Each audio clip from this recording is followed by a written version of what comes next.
Первый раз натыкаюсь на вот такой камин, никогда такого не видел. Обязательно напишите в комментарии, видели, не видели. Смотрите, топочная. Он хозяин, видно, что здесь и самовар уже приготовил.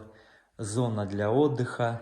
Изумительно. Я представляю вот так, сесть на вот этот диван, затопить вот этот камин, наслаждаться. Там, друзья, есть у нас банька. Обязательно в другом ролике покажу. Конечно, все изумительно. Он у нас свинья на нас, кабан смотрит. Обеденная зона. Что еще для счастья надо? Скажите, скажите, пожалуйста. Хотели бы вот такой камин? Кстати, зайдите в комментарии, друзья. Там мой телеграм-канал. Подписывайтесь. Для вас там много что интересного будет.